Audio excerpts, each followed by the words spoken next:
Bom, continuando aí Getúlio Vargas, nós vimos aí a Revolução de 30.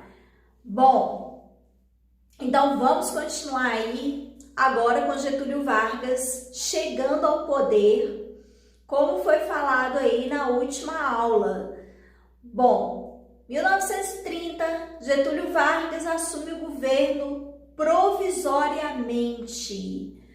Então, depois da tomada do Getúlio Vargas no poder, juntamente aí com os tenentes, nós vamos ter aí um governo provisório, né? Getúlio Vargas destitui o Washington Luiz e começa aí um governo provisório no Brasil.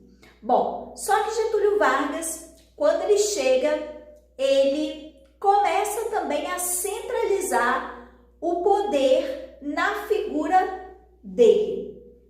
Então, ele já começa aí a diminuir os poderes do Estado, dos estados, né? A autonomia dos estados é diminuída aí pelo Getúlio Vargas e ele também destitui aí os governadores dos estados e começa a nomear interventores. Então, ele nomeia interventores para governar os estados. Bom, esses interventores foram pessoas que apoiaram Getúlio Vargas aí nessa chegada ao poder. Bom, muitos deles eram tenentes que o apoiaram. Então, ele distribui esses cargos políticos para os seus apoiadores. Só que quem não vai gostar nada disso foi o Estado de São Paulo. O Estado de São Paulo começa aí a questionar esse poder de Vargas, né? Que começa a diminuir a autonomia dos estados e a nomear pessoas indicadas por ele. Então, o Estado de São Paulo não vai gostar nada quando Getúlio Vargas nomeia um interventor para São Paulo. E é aí que começa uma briga dos paulistas com a figura de Vargas. Bom, e essa briga, ela vai começar aí a partir de 1930 e vai até 1932, quando a gente tem a Revolução Constitucionalista. E que, na verdade, é o fato mais importante dessa fase que eu estou explicando hoje aí para vocês. Nós vamos falar hoje de 1930 a 1934. Bom, então, Getúlio Vargas compra uma briga aí com o Estado de São Paulo e começa o movimento dos paulistas contra o Vargas. Então, nós vamos ter, né, a população indo às ruas, fazendo manifestações contra esse autoritarismo aí de Vargas. Primeiro, havia a questão da nomeação desse interventor e havia também a questão do café, porque o Getúlio Vargas, ele cria um conselho do café e São Paulo, como grande produtor de café, havia ali os grandes fazendeiros do café em São Paulo. Então, eles começam a se sentir incomodados com esse poder de Vargas, com essa centralização de poder, né, na figura aí de Getúlio. Bom, quando nós chegamos em 1932, vai estourar a Revolução Constitucionalista. Bom, mas nessa fase de 1930, com a chegada de Getúlio Vargas ao poder, em 1932, Getúlio Vargas, ele vai criar o Ministério do Trabalho e outros ministérios muito importantes aí para o Brasil, né? Bom, então vamos lá. 1932, Revolução Constitucionalista. Essa revolução, né, esse movimento vai ser em São Paulo. Então, como eu disse para você, São Paulo tinha aí São Paulo estava incomodado, né, com Getúlio Vargas, com a nomeação desse interventor, e começa aí, né, uma organização de tropas para enfrentar Getúlio Vargas. Bom, e começa uma guerra dentro do estado de São Paulo, uma guerra dentro aí do Brasil, né, entre as tropas governamentais, porque Getúlio Vargas organiza também as tropas com a ajuda do sul do Brasil, claro que eram apoiadores, né, apoiadores aí de Vargas. Então ele tem essa ajuda do sul para enfrentar os paulistas, e os paulistas, por sua vez, organizam aí as suas tropas para enfrentar Getúlio Vargas, e começa uma guerra civil, né, uma guerra ali dentro do Brasil, uma guerra no estado de São Paulo. Bom, é lógico que as tropas de Getúlio Vargas eram muito mais fortes que a dos paulistas, mas mesmo assim, os paulistas resistiram por 3 meses. Eles conseguiram resistir por 3 meses.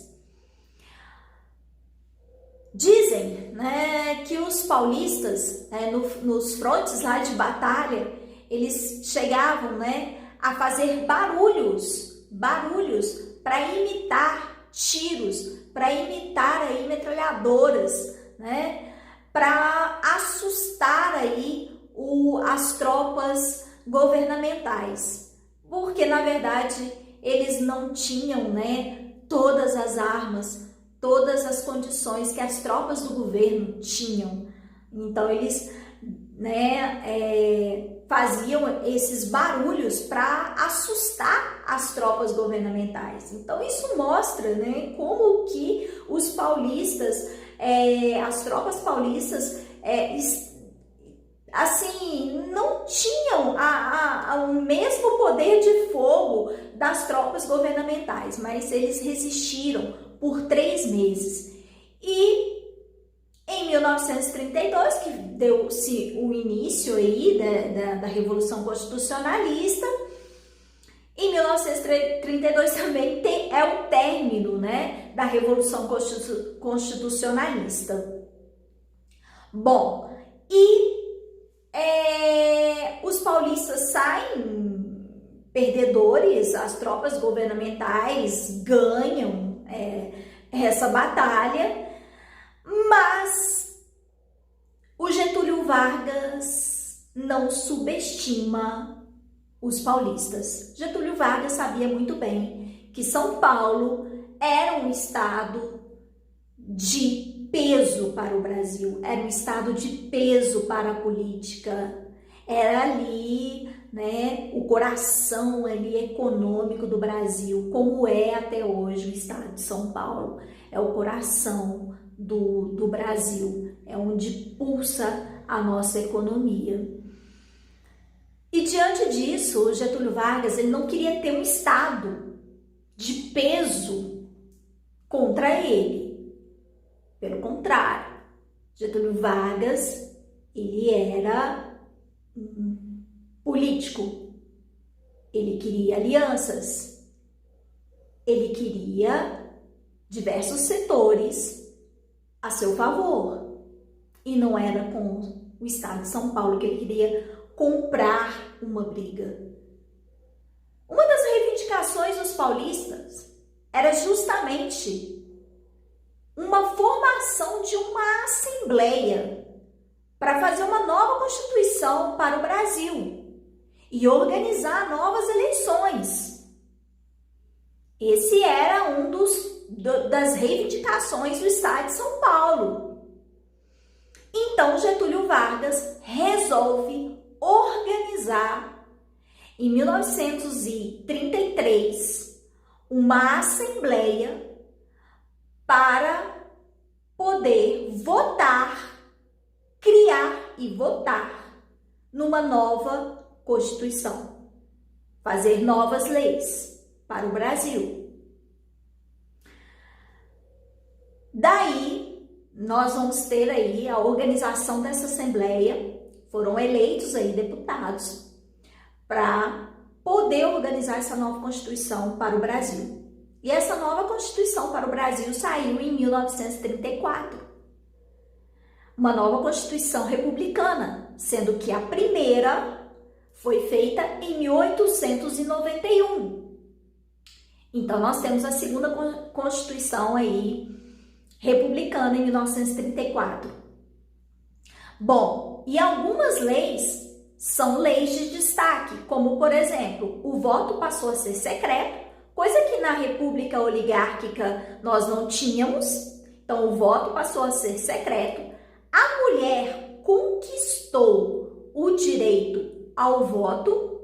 Olha aí mais uma do Getúlio, querendo, lógico, as mulheres também do seu lado, né? Como eu disse, diversos setores, ele garantia, né, que através ali de medidas, de leis, garantia que esses setores ficassem do lado dele. Então, as mulheres não ficaram de fora também. Getúlio Vargas dá às mulheres o direito ao voto, que antes era negado a elas.